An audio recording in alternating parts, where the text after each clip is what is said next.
음, 네, 안녕하십니까. 잘해낸다입니다. 법무사 시험 대비 민법 핵심 강의 제5편 민법 총칙 계속합니다.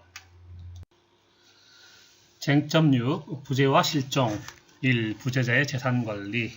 법원이 선임한 재산관리인에 대해서 보겠습니다. 제22조 부재자의 재산의 관리 1항 종래의 주소나 거소를 떠난 자가 재산관리인을 정하지 아니한 때에는 법원은 이해관계인이나 검사의 청구에 의하여 재산관리에 관하여 필요한 처분을 명하여야 한다. 본인의 부재 중 재산관리인의 권한이 소멸한 때도 마찬가지다. 2항 본인이 그 후에 재산관리인을 정한 때에는 법원은 본인 재산관리인, 이해관계인 또는 검사의 청구에 의하여 전항의 명령을 취소해야 된다. 즉 부재자의 재산관리인 취소는 직권에 의해서는 할 수 없다. 제23조 관리인의 개임. 부재자가 재산관리인을 정한 경우에 부재자의 생사가 분명하지 아니한 때에는 법원은 재산관리인, 이해관계인 또는 검사의 청구에 의하여 재산관리인을 개임할 수 있다. 개임이라는 것은 다른 사람으로 바꾸어서 임명한다는 겁니다. 이때는 또는 다시 임명하거나 둘 중에 하나겠네요. 부재자의 생사가 분명하지 아니한 때. 다음 법원은 그 선임한 재산관리인으로 하여금 재산의 관리 및 반환에 관하여 상당한 담보를 제공하게 할 수 있고 관리 및 반환, 부재자의 재산으로 상당한 보수를 지급할 수 있다.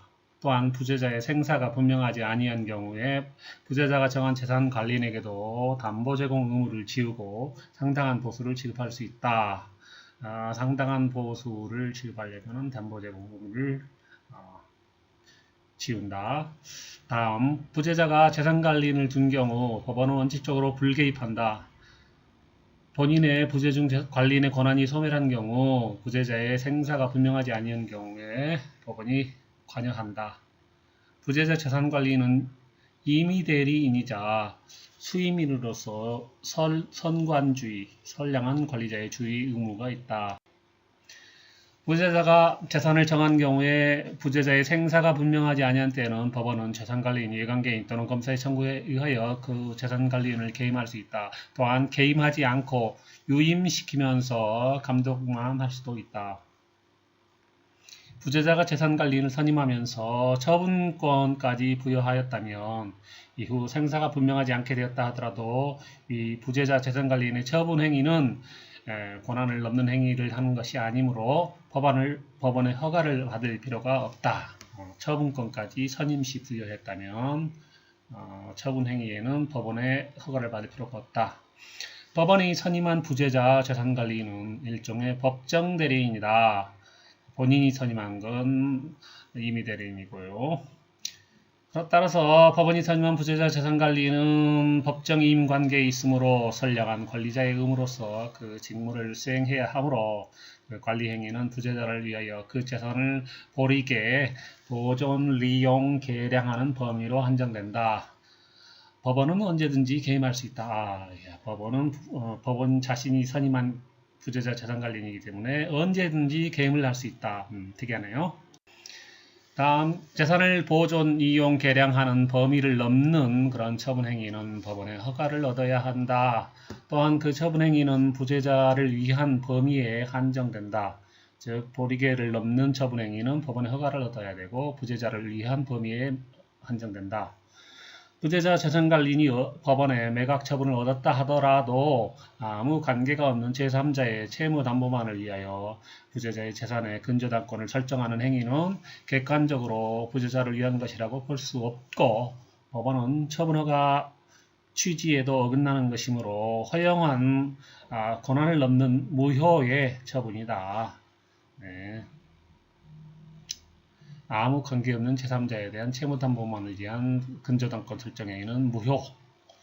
법원은 그 선임한 재산관리인에 대하여 부재자의 재산을 보존하기 위하여 필요한 처분은 변제, 보존 등기, 부패하기 쉬운 물건은 팔아치운다, 매각, 재산의 공탁과 봉인을 명할 수 있다. 부재자의 재산을 보존하기 위한 행위이므로 법인을 부재자라 하여 그 재산관리인을 선임할 수 없다. 법인이 영업활동을 안 한다고 해서 그거를 법인을 부재자로 볼 수는 없다는 거죠. 본인이 그 후에 재산관리인을 정한 때에는 법원은 본인 재산관리인 이해관계인 또는 검사의 청구에 의하여 법원이 내린 재산관리에 관하여 필요한 처분명령을 취소할 수 있다. 이 경우 취소한 경우 소급표는 없다. 소급표는 없어요. 법원이 부재자의 재산관리 처분을 취소한 경우 장래효만 있다. 재산관리 종료 사유가 있다 하여도 재산관리의 권한이 당연히 소멸되는 것은 아니다. 종료 사유는 어떤 거냐면 부재자가 그 후에 재산관리인을 둔 때, 그리고 법원이 스스로 본인이 스스로 재산관리를 할 수 있게 된 때, 본인의 사망이 분명하게 되거나 실종선고가 있는 때라 하여도 재산관리인 권한이 당연히 소멸되는 것은 아니고 법원에 처분명령 취소 결정이 있어야 소멸한다. 즉 재산관리인 이 선임 결정 후 그 취소 전에 한 자신의 권한 범위 내에서 한 행위는 그대로 유효하다. 부재자가 그 처분 행위 전에 이미 사망하였으니 밝혀졌다 하더라도 마찬가지로 유효하므로 그 권한 행사의 효과는 부재자의 상속인에게 미친다. 즉 부재자가 그 처분 행위 전에 사망한 게 밝혀졌다 하더라도 처분 명령 취소 결정이 내려지지 않았으므로 이 권한 행사의 효과는 부재자의 상속인에게 미친다. 실종선고에 대해서 보겠습니다. 1. 실종선고 제27조 1항 부재자의 생사가 5년간 분명하지 아니한 때에는 법원은 이해관계인의 검사의 청구에 의해서 실종선고를 해야 된다. 이건 일반 실종선고 5년 생사분명 이검 청구. 그 다음에 실종선고는 이검 이해관계인 검사의 한해 청구를 할 수 있고 그 청구 기간의 제한은 없다. 청구 기간의 제한은 없다. 5년간 분명하지 않으니까 5년 범위 내겠죠. 2항 전지의 임한자, 그러니까 전쟁이 일어나고 있는 땅, 전쟁이 일어나고 있는 장소에 있었던 자, 침몰한 선박 중에 있던 자, 추락한 항공기 중에 있던 자, 기타 사망의 원인이 될 위난을 당한 자의 생사가 사망의 원인이 될 위난을 당한 자의 생사가 전쟁 종지 후, 전쟁이 끝난 후, 선박이 침몰한 후, 항공기가 추락한 후, 기타 위난이 종료한 후 1년간 분명하지 아니한 때는 마찬가지로 실종선고를 청구에 의해서 해야 된다. 이거는 특별실종 1년. 28조 실종선고의 효과. 실종선고를 받은 자는 전조의 기간이 만료한 때 사망한 것으로 본다. 기간 만료한 때 사망 간주. 실종선고가 확정되면 실종선고를 받은 자는 실종선고 기간이 만료한 때 사망한 것으로 본다. 즉 실종기간이 만료 시까지는 실종선고를 받은 경우 실종기간 만료 시까지는 생존한 것으로 본다.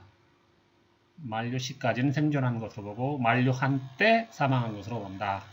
실종선고가 없는 이상 부재기간과는 상관없이 부재자의 생존은 추정된다. 생존 추정. 호적상 이미 사망한 것으로 기재되어 있는 자에 대하여는 호적상 사망기재의 추정력을 뒤집을 수 있는 자료가 없는 한 실종선고를 할 수 없다. 네. 실종선고를 받아도 실종자의 선거권과 비선거권, 이거는 공권이기 때문에 그렇고요. 범죄의 성립 등 이건 형사권이기 때문에 얘는 실종선고와 관계없이 결정된다. 실종선고는 재산상 권리관계를 분명하게 하기 위한 민법상의 권리인 것입니다.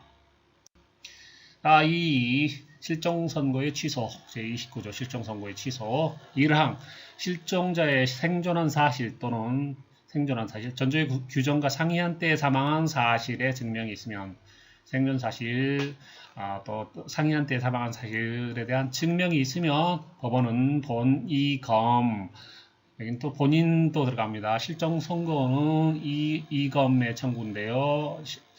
취소는 본인이 살아와가지고 본인도 청구할 수 있으니까 본인도 포함됩니다. 이런 자의 청구에 의하여 실종 선고를 취소해야 한다. 네, 증명이 있기 때문에 선고를 실종 선고를 취소해야 한다. must. 그러나 실종 선고 후 그 취소 전에 선의로한 행위의 효력에 대해서는 영향을 미치지 않는다. 실종 선고의 심판이 확정되면 실종 선고로 생긴 법률 관계가 소급적으로 무효가 되는 것이 원칙이다. 취소 심판 확정되면 소급적 무효가 원칙이다. 그러나 예외적으로 실종 선고의 취소는 그 실종 선고 후 취소 전에 한 행위에 선의로 한 행위의 효력에는 영향을 미치지 않는다. 이거 시험에 무지막지하게 많이 나오는데요. 선고 후 취소 전, 선후 취전 이렇게 해서 저는 외우고 싶어요. 선후 취전 선행위는 유효하다. 많이 바꾸는 게 실종 선고 만료 후 선고 전에 한 행위 뭐 이렇게 갖고 왔는데 이건 틀린 거고요. 선후 취전 선행위 무효. 실종 선고란 그 취소 전에 선의로 한 법률행위 효력은 유지된다. 선의란 실종 선고가 사실에 반하는 것을 알지 못하는 것을 말하는데 여기 과실의 유무는 문제되지 않는다. 그런데 행위자 중 누가 선의여야 하는가는 학설이 대립된다. 참 실종 선고가 있기 전의 행위는 실종으로 간주되는 시점, 즉 실종기간 만료 시 이후에 한 선의 행위일지라도 언제나 실종 선고 취소에 소급표를 받는다. 즉 제29조 1항 단서에 의하여 보호받지 못한다. 실종 선고 전에 선의로 한 법률 행위는 실종 선고 취소의 효과를 받는다. 즉 소급하여 무효가 된다. 실종 선고가 되기 전이니까 그렇죠.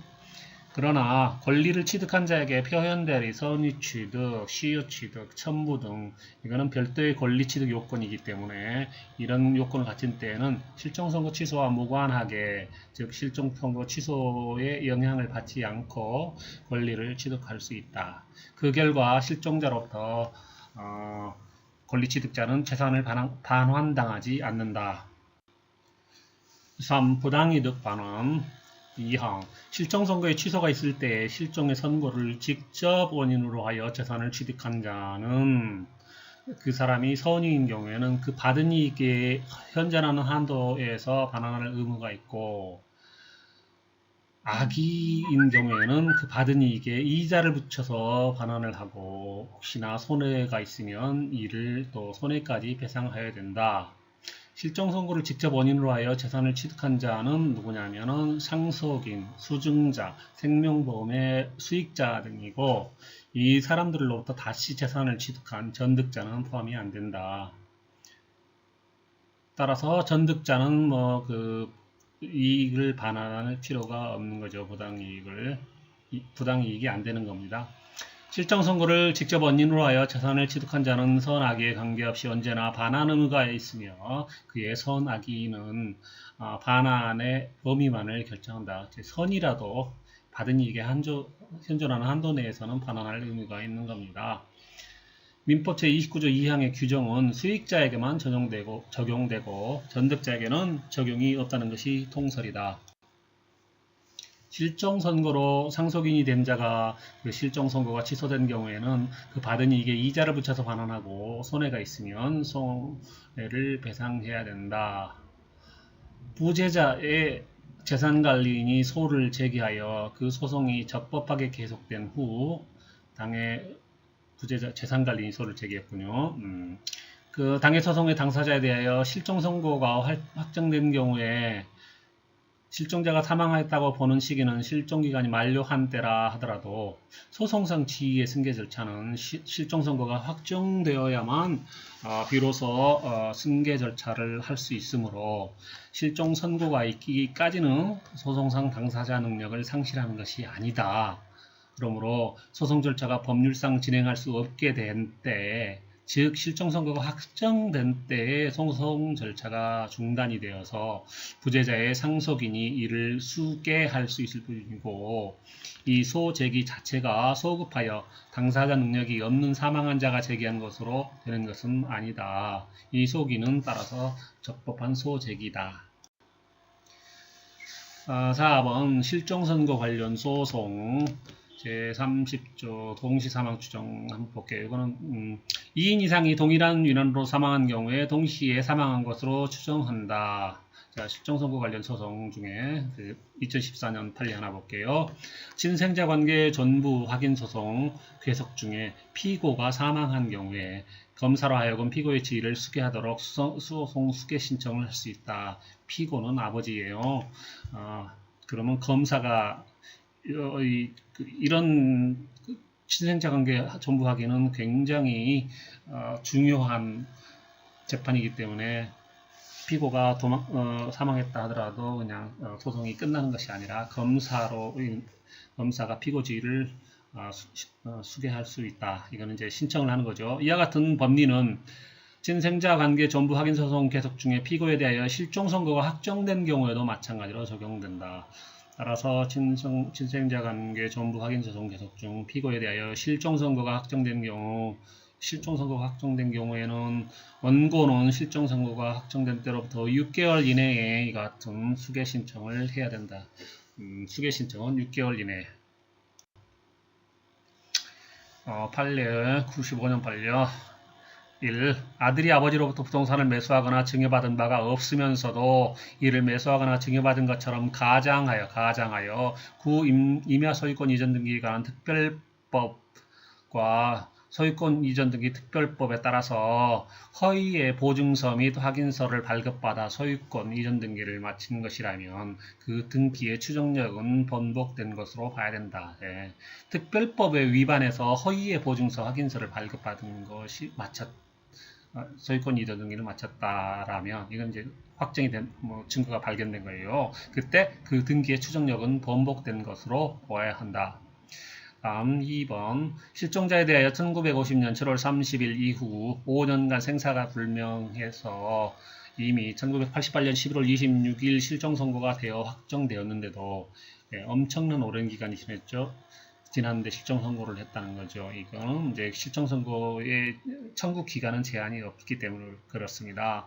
그 이후 타인의 청구에 의하여 또 다른 사람 청구에 의해서 1992년에 12월 28일 새로이 확정된 실종 선고를 기초로 상속관계를 판단한 것은 잘못이다. 이미 88년에 확정이 됐기 때문에 그렇습니다.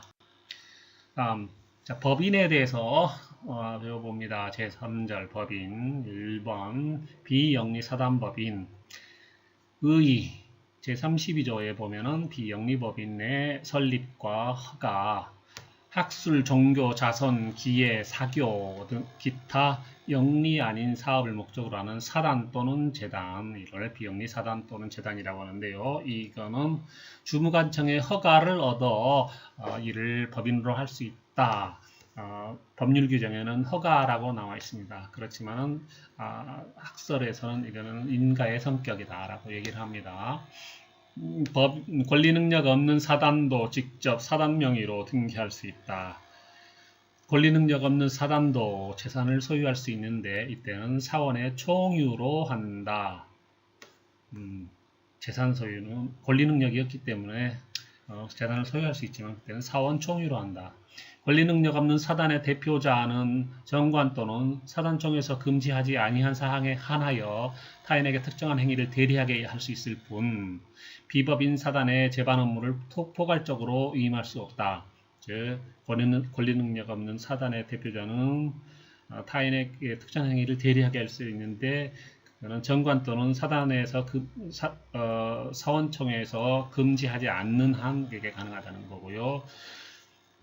그러나 포괄적으로 위임할 수 없으므로 포괄적 위임과 대리 행위는 민법 제62조 위반으로서 비법인 사단에게는 효력이 미치지 않는다. 대표자 개인의 행위로 되는 거예요.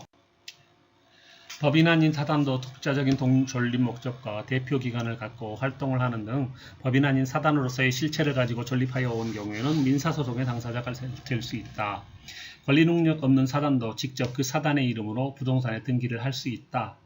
권리 능력 없는 사단은 단체성이 강하고 그 구성원은 법률상 주체성 내지 개성을 상실하고 단체가 표면에 나타나는 반면에 민법상 조합은 단체성이 약하여 단체의 구성원이 표면에 나타난다.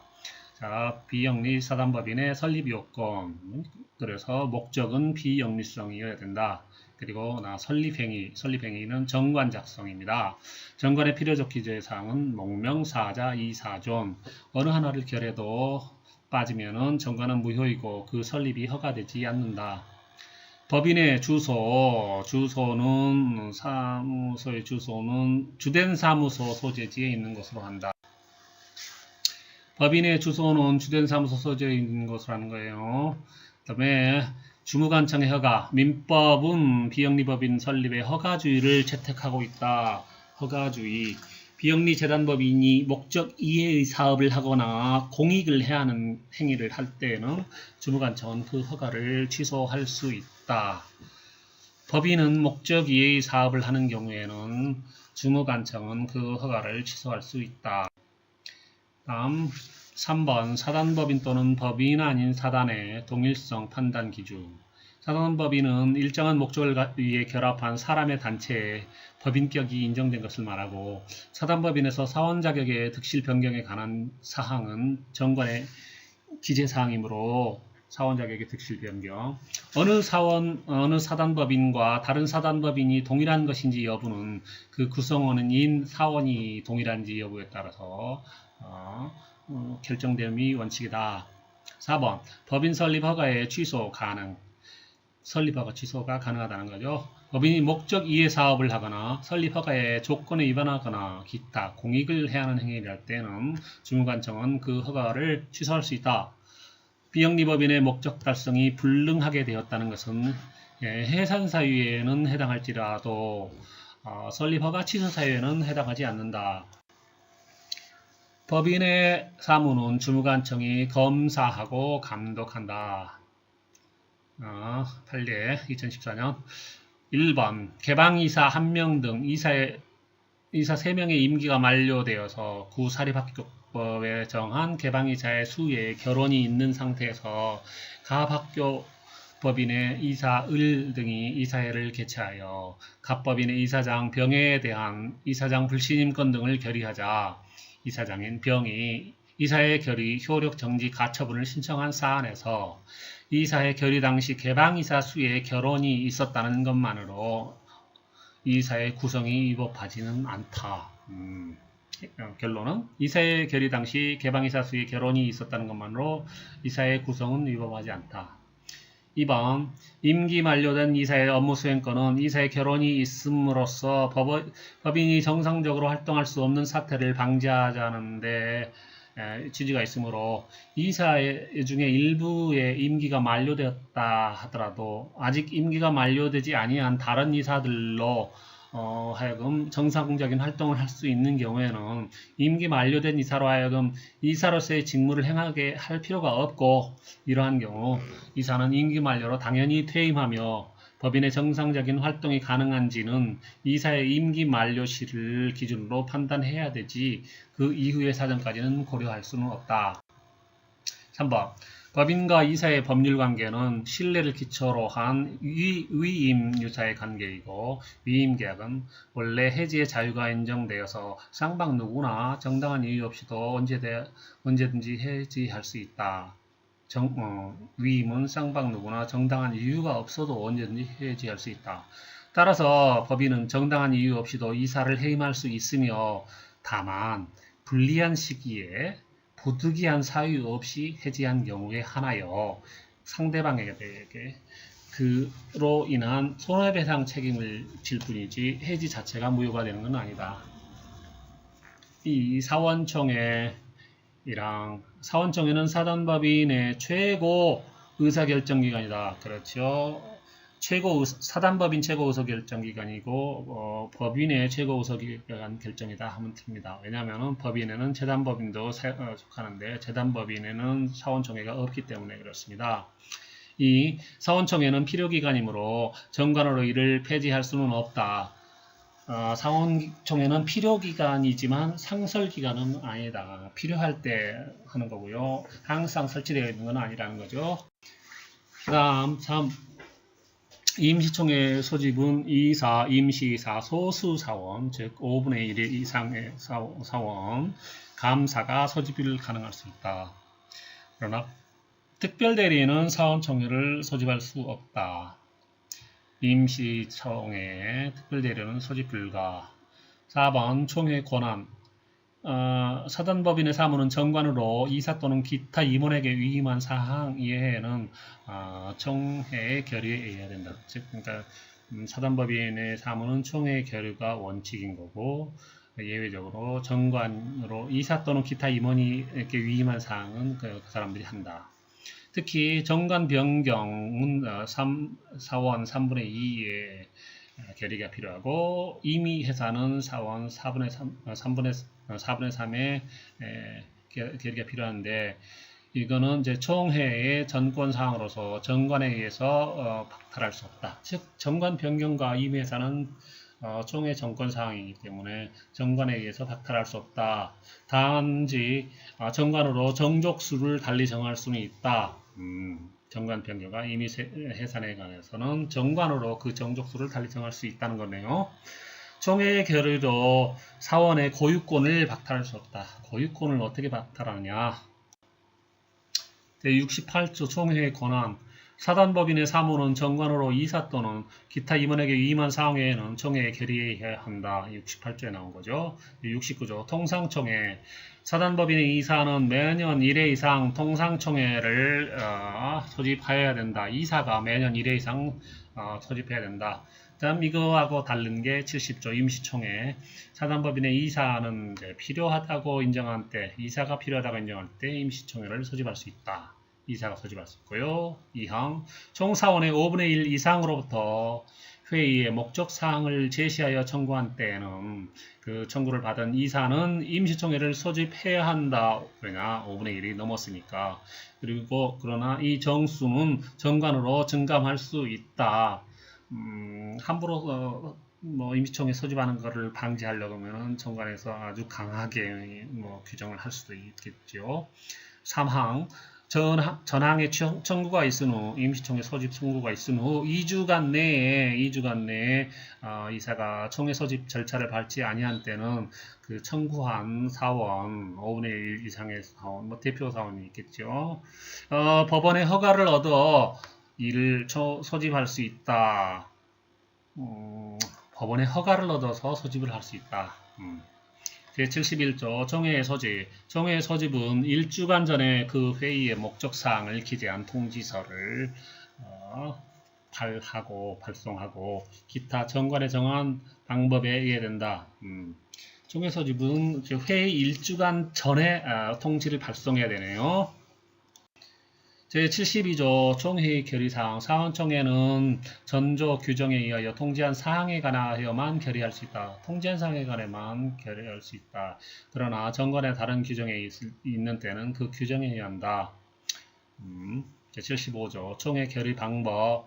총회의 결의는 본법, 즉 민법 또는 정관의 다른 규정이 없으면 사원 과반수 출석과 출석 과반수 결의권에 출석한 사원의 과반수로 한다. 즉 사과출, 출과찬이 되는 거죠. 사원 과반수 출석과 출과찬 결의로 일반적인 건 하고요. 그 다음에 73조 2항의 경우에는 당의 사원은 출석한 것으로 한다.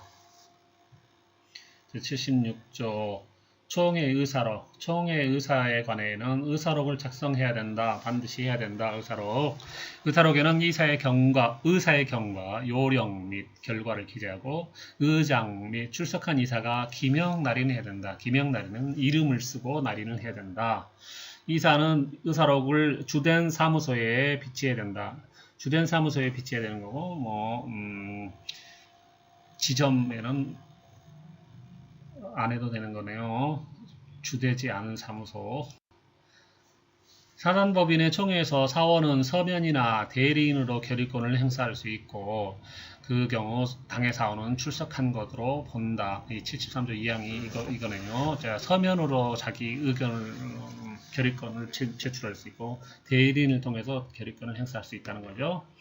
사단법인의 각 사원의 결의권은 평등하다. 1인당 하나의 결의권. 다만 정관의 다른 경우에 규정이 있는 때는 적용하지 않는다. 정관에 의해서 사원의 결의권의 수를 다르게 할 수도 있네요. 사단법인과 어느 사원 간의 관계사항을 의결하는 경우에는 그 사원은 결의권이 없다. 제척당하는 거네요. 본인의 사건이기 때문에. 사단법인의 사무는 정관으로 이사 또는 기타 임원에게 위임한 사항 외에는 총회에 결의해야 된다. 사단법인의 총회는 소집한 총회 소집통지에 의한 통지한 사항에 관하여만 결의할 수 있으나 정관으로 이리 달리 할 수 있다. 네, 아까 본 거네요. 다음 사단법인 정관의 변경은 제42조에서 나오는데요. 1항 사단법인의 정관은 총사원의 3분의 2 이상의 동의가 있는 때에 한하여 이를 변경할 수 있다. 그러나 그 정수에 관해서는 정관의 다른 규정에 있는 때에는 그 규정에 의할 수 있다. 정관 변경을 3분의 2가 아니라 2분의 1로도 정관의 규정이 이미 처음 만들 때 돼 있을 수가 있는 거죠. 그때는 가능하다. 2항 정관의 변경은 주무관청의 허가를 얻지 아니하면 그 효력이 없다. 즉 사원총회 3분의 2에서 정관을 변경을 해가지고 그거를 주무관청에 제출을 해야 됩니다. 네, 주무관청이 no 하면은 효력이 없는 거죠. 3. 비영리 사단법인의 설립요건. 설립요건 목적의 비영리성. 비영리 재단법인도 마찬가지로 사단법인처럼 목적이 비영리성이어야 됩니다. 그리고 설립행위는 재단법인은 좀 다르네요. 비영리 사단법인은 정관 작성만 있었는데 일단 재산을 출연해야 됩니다. 왜냐하면 재단법인은 사원이라는 사람의 집합체가 아니라 재산의 집합체예요. 그래서 어떤 사람이 재산을 출연해서 만들어진 게 재단이기 때문에 그 최초의 재산을 출연할 때는 누구 받는 사람이 없어요. 그러므로 이 재산 출연과 정관 작성은 상대방 없는 단독행위다. 1항 필요적 기재사항 목명사자 2까지네요. 4조는 아니고요. 3 사원은 필요 없으니까. 그 다음 정관을 보충하는 것에 대해서 봅니다. 설립자가 필요적 기재사항 중 목적과 자산만 정하고 나머지는 정하지 않은 채 사망한 경우에는 목적과 자산 이거는 학교를 지어주세요. 또는 봉사활동으로 해주세요. 금액은 내 재산 모두 이렇게만 하고 사망의 경우 인정되는 제도가 정관 보충인데요. 그러나 사단법인에는 정관 보충이 없다. 법원이 이해관계인이나 검사의 청구에 의해서 나머지 사항을 정해서 법인을 성립시킨다. 정관 보충은 이해관계인이나 검사의 청구가 있어야 되는 거네요. 목적이나 자산은 정해진 상태여야 합니다. 돈도 없는데 자산이 가장 중요한 거기 때문에 그건 있어야 되고요. 목적도 있어야 됩니다. 그리고 언제나 보충할 수 있는 것은 아니다. 3. 주무관청의 허가. 8례 재단법인이 명의신탁을 받은 부동산이 주무관청의 허가를 얻어 재단법인의 정관에서 정한 기본재산에 편입되어 정관 기재사항의 일부가 된 경우라고 하더라도 그 편입 부동산을 기본재산에서 제외하는 정관 변경에 관하여 주무관청의 허가를 받으면 명의신탁자는 그 반환을 받을 수 있으므로 주무관청 허가하니까 명의신탁자가 명의신탁을 해지한 경우에 명의신탁자인 재단법인으로서는 명의신탁 부동산의 반환에 관하여 주무관청의 허가를 신청할 의무를 부담하고 명의신탁자가 이러한 의무를 이행하지 아니한 경우에는 명의신탁자로서는 명의신탁자를 상대로 민법 제389조 2항에 의하여 허가 신청의 의사표시에 가름하는 재판을 청구하고 이와 병합하여 주무관청의 처분 허가를 조건으로 하는 소유권 이전 등기 절차 이행 청구 소송을 할 수 있다. 재밌는 판례네요.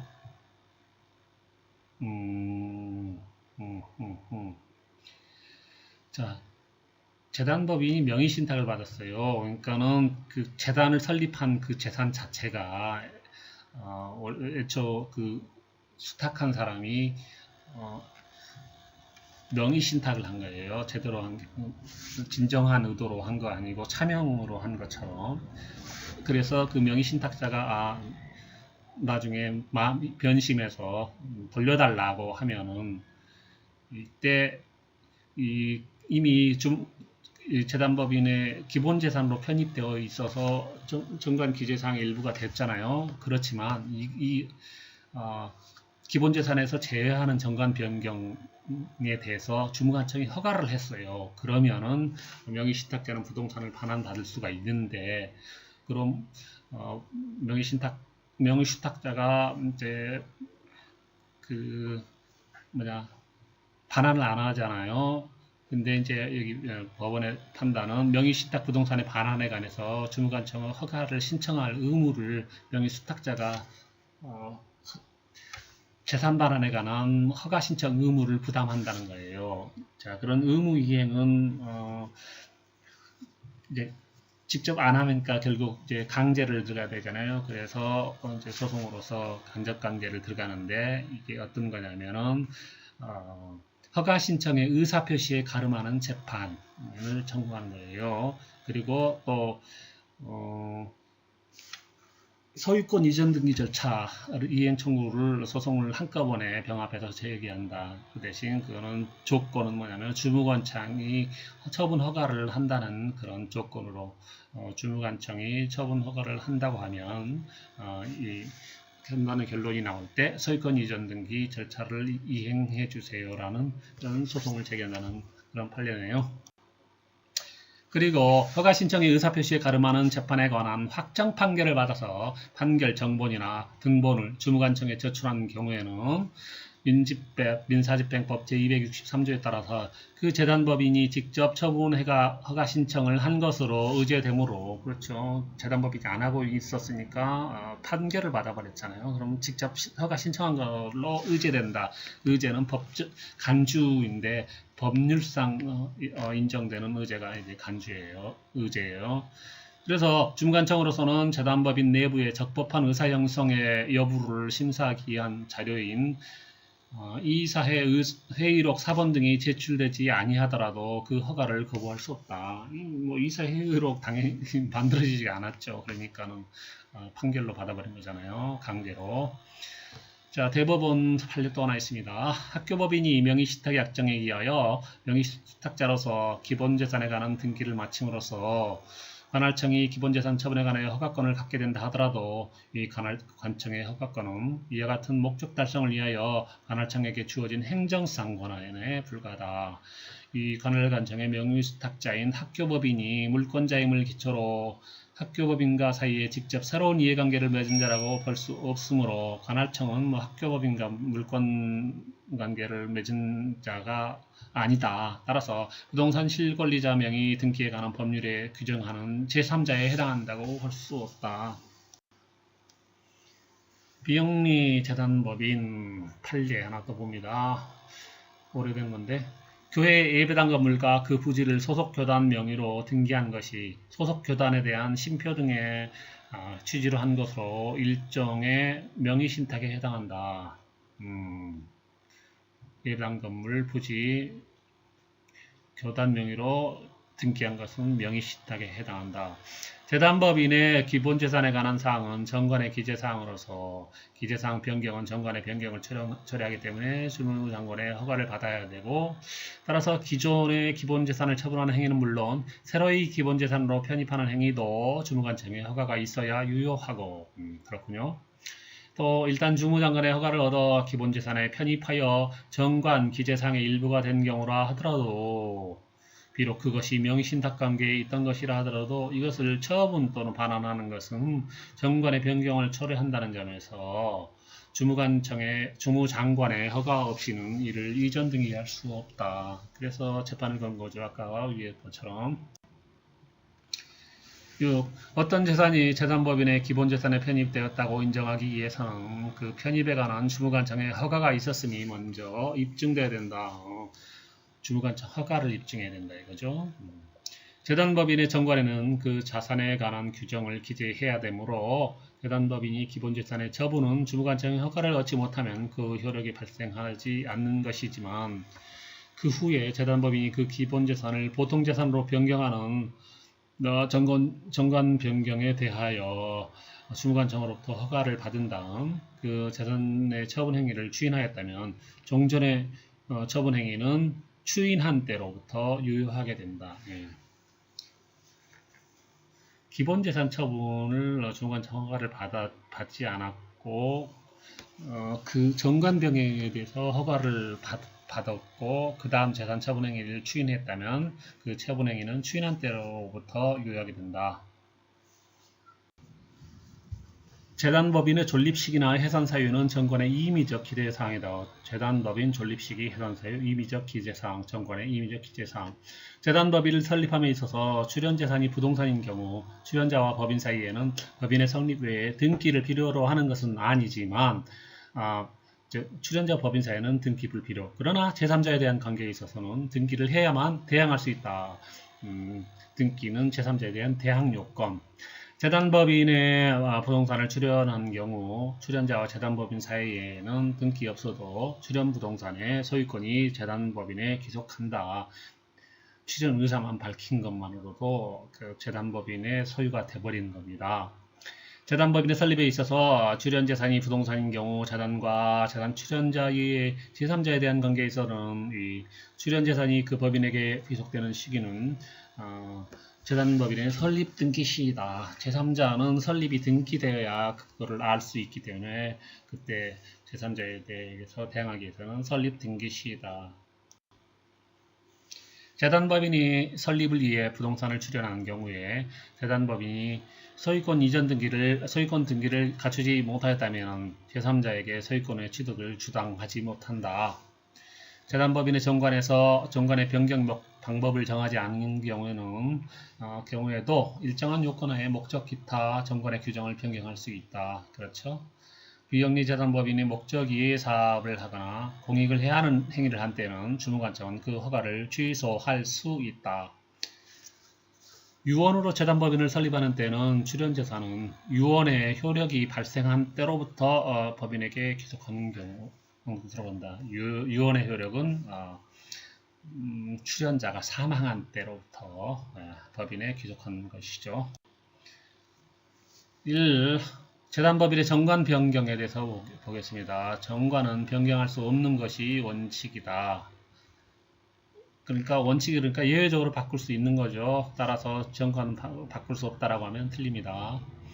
2번 다만 일정한 경우에 정관의 변경을 허용하는데 세 가지 사유가 뭐냐면은 설립자가 정관의 그 변경 방법을 규정한 때, 그 다음에 재단법인의 목적 달성 또는 재산 보존을 위하여 적당한 때에 사무소 소재지 등 본질적이지 않은 사항을 변경할 수 있다. 3번 목적 달성이 불가능할 경우에 목적을 변경할 수 있다. 3. 재단법인의 정관의 변경은 주무관청의 허가를 얻지 아니하면 그 효력이 없다. 자, 민법 제45조와 제46조에서 말하는 재단법인의 정관 변경 허가는 법률상의 표현이 허가로 되어 있긴 하나 그 실질에 있어서는 법률행위의 효력을 보충해 주는 것이지 일반적으로 금지를 해제하는 것이 아니므로 정관 변경 허가는 법적 성질은 인가로 보아야 한다. 5. 재단법인의 기본재산이 아닌 재산의 매각은 정관의 변경을 처리하는 것이 아니므로 주무관청의 허가가 필요 없다.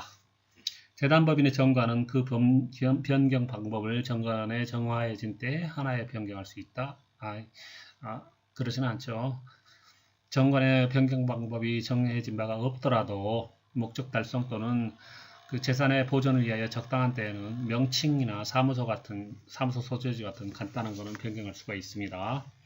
재단법인의 목적을 달성할 수 없는 때에는 설립자나 이사는 설립자가 살아있으면 설립자 또는 이사는 주무관청 허가를 얻어 설립의 취지를 참작해서 그 목적 또는 그 밖의 정관의 규정을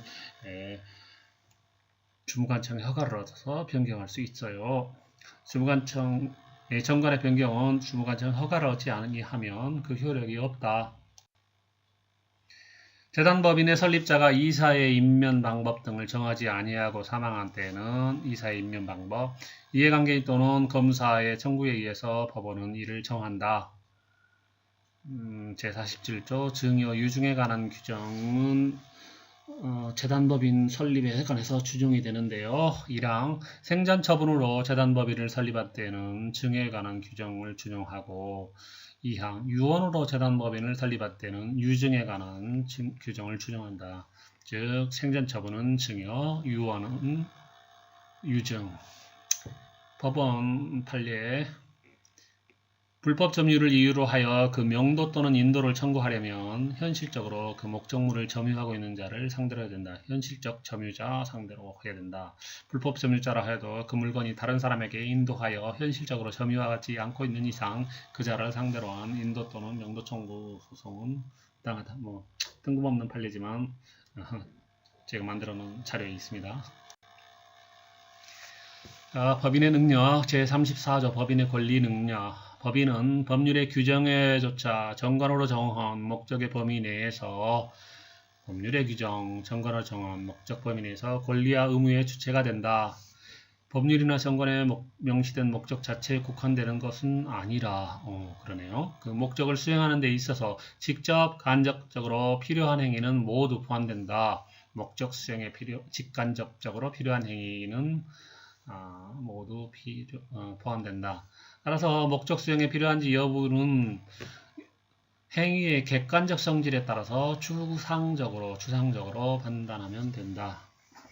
권리 능력, 법인의 권리 능력, 법률의 규정과 정관으로 정한 목적 범위 내에서는 인정이 되나 제한이 있다. 그 중에 하나는 법률에 의한 제한인데요. 법률에 의한 제한. 민법 제81조에 보면은 청산법인은 청산사무에 한해서만 권리 능력이 있다는 그런 법률상 제한이고, 그 다음에 법인의 그 성질상 제한이 있는데요. 이랑 첫 번째 생명권, 친권, 부양 청구권, 상속권 등은 이 성질상 자연인에게만 인정되기 때문에 법인에게 인정되지 않는다. 그러나 명예권, 성명권, 유증을 받을 수 있는 지위 등은 법인에게도 인정된다. 법인의 명예가 심각하게 초래되면 또 안 되는 거고요. 3. 그래서 특히 명예권은 법인뿐만 아니라 권리 능력 없는 사단, 재단 등에게도 당연히 인정되고 이를 침해하였을 경우에 불법 행위에 기한 손해배상 청구 또는 그거는 명예회복에 적당한 처분 등도 적용할 수 있고요. 방해를 배제할 수 있다. 방해 배제 청구도 할 수 있다는 것이 판례의 태도입니다. 3. 법인의 행위능력, 권리능력 말고 행위능력을 보면은 법인은 권리능력의 범위 내에서 행위능력을 갖는다. 권리능력의 범위 내에서 행위능력을 갖는다. 다음, 정관으로 정한 제한을 위반한 대표기관의 행위는 어떤 효력이 있는가? 법인은 정관으로 정한 목적 범위 내에서 권리와 의무의 주체가 된다. 판례는 제34조를 법인의 권리능력 제한 규정으로 본다. 권리능력 제한 규정.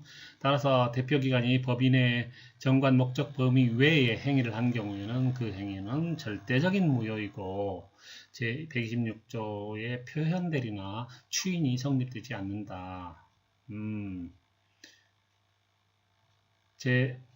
또 판례에 보면 도시정비법상 설립 등기를 마친 후에 재건축조합은 공법인으로 보게 된다. 이러한 재건축조합에는 도정법에 의하여 민법 제60조가 준용되므로 재건축조합의 조합장이 조합원의 부담이 될 계약을 체결하기 위해서는 총회 결의를 거치도록 조합규약에 규정되어 있다 하더라도 이는 법인의 대표권을 제한한 것으로 그러한 제한은 등기하지 아니하면 제3자에게 그의 선의 악의에 관계없이 대항할 수 없다. 도정법상 재건축조합의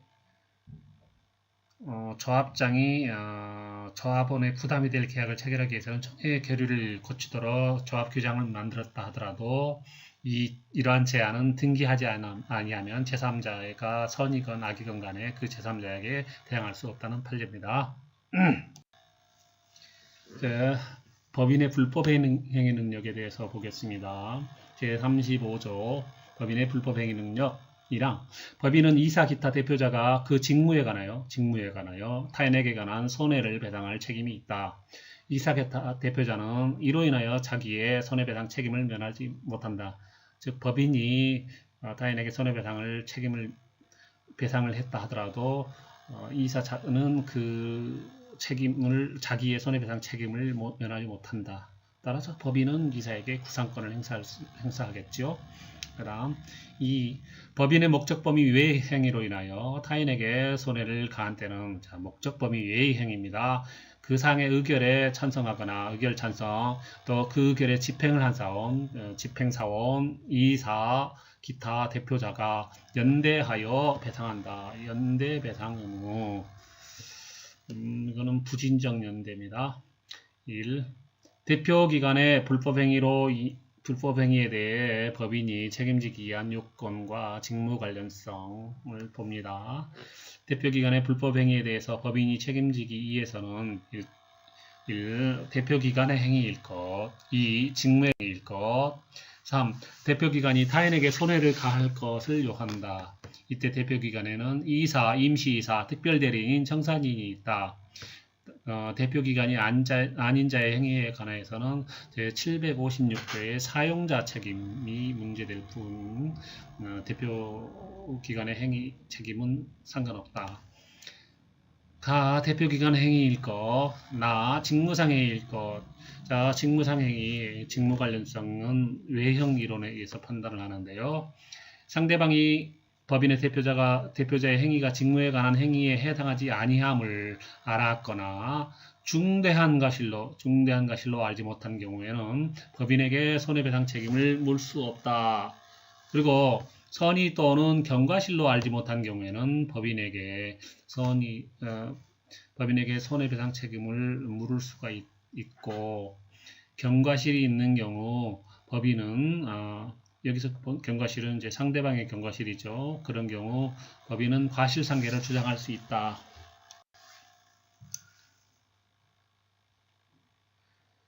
다음 답. 대표기관이 일반 불법행위 능력을 갖출 것. 대표기관 개인에게 책임 능력이 있어야 하고,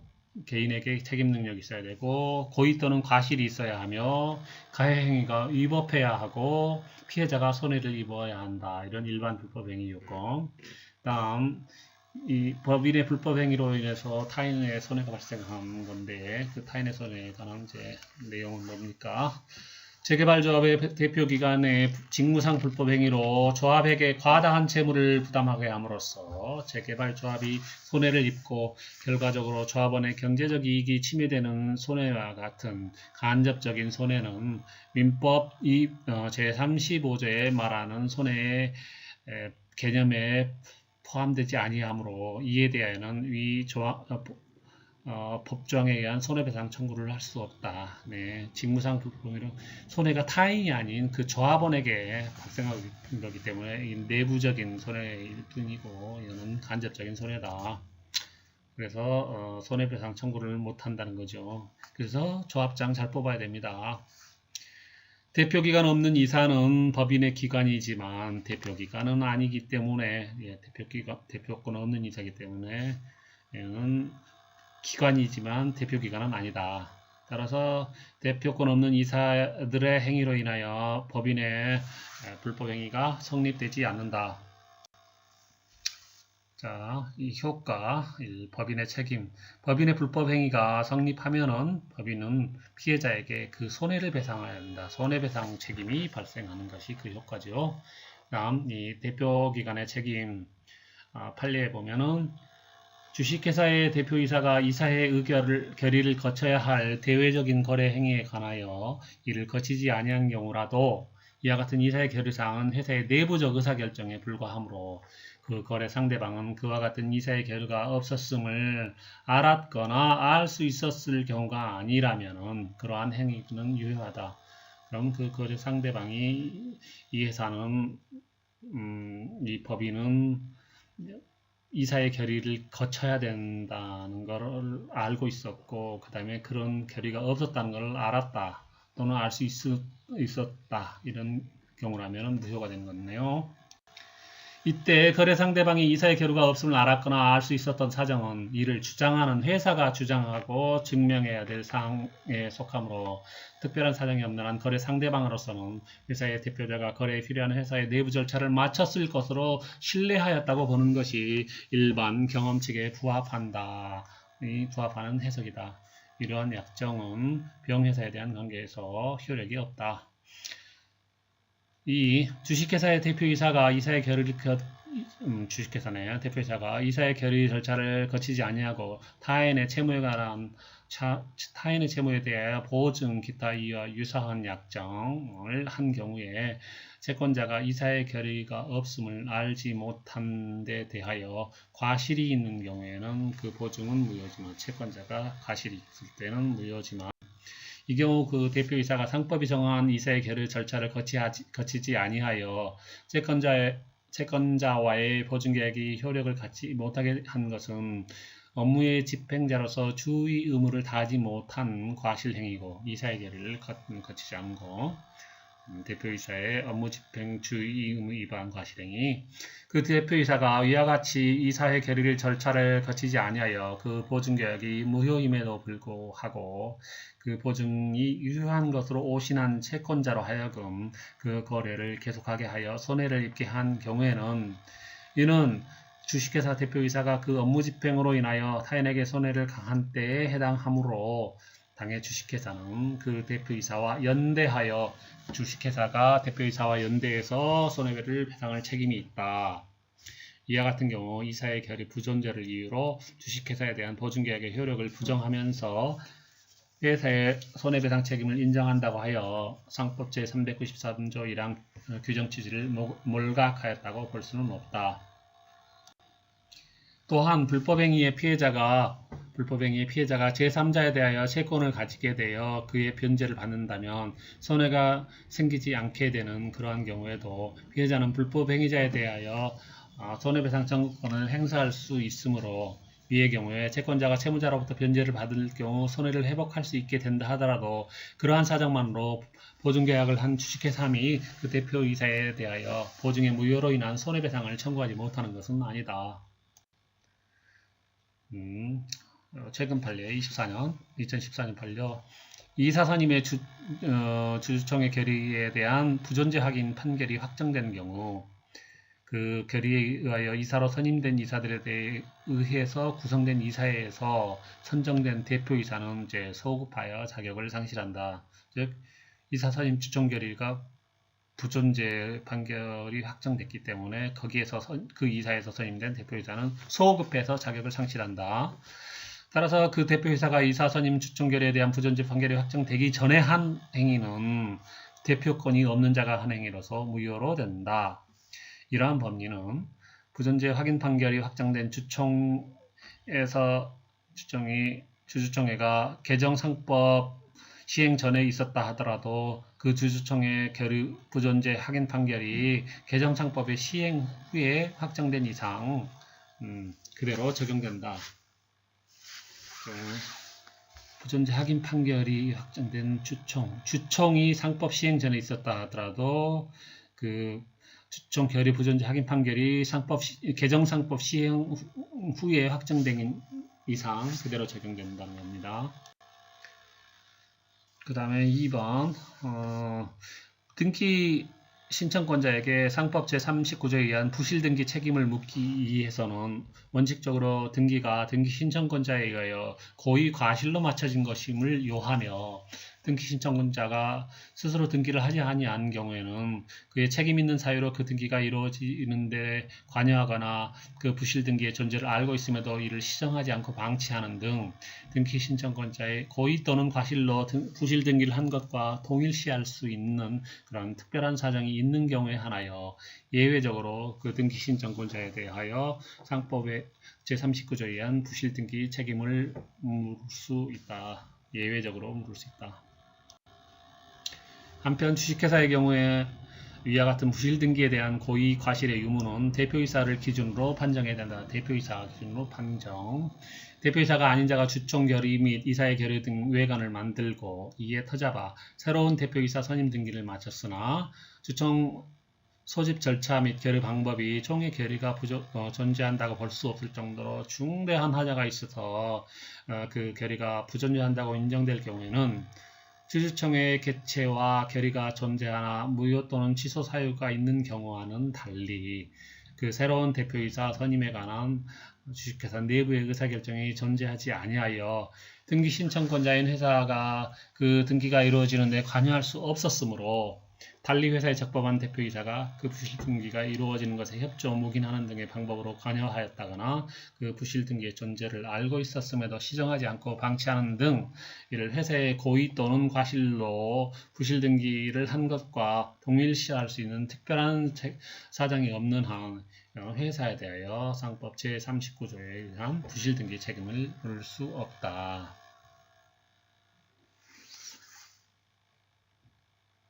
자, 핵심만 다시 보면 주식회사의 경우 부실 등기에 대한 고의 과실 유무는 대표이사를 기준으로 판정해야 되는데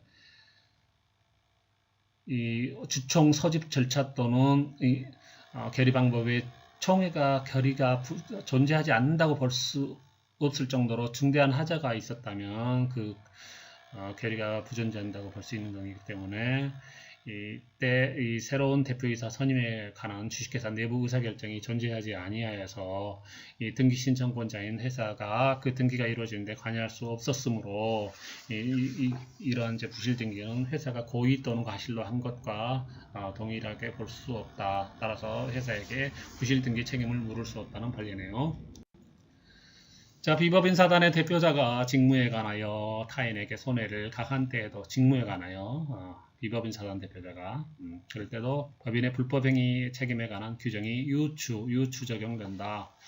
법인에 대한 손해배상 책임 원인이 대표기관의 고의적인 불법 원인인 경우에는 그때 피해자의 과실이 있으면 과실상계 법률을 적용해야 한다.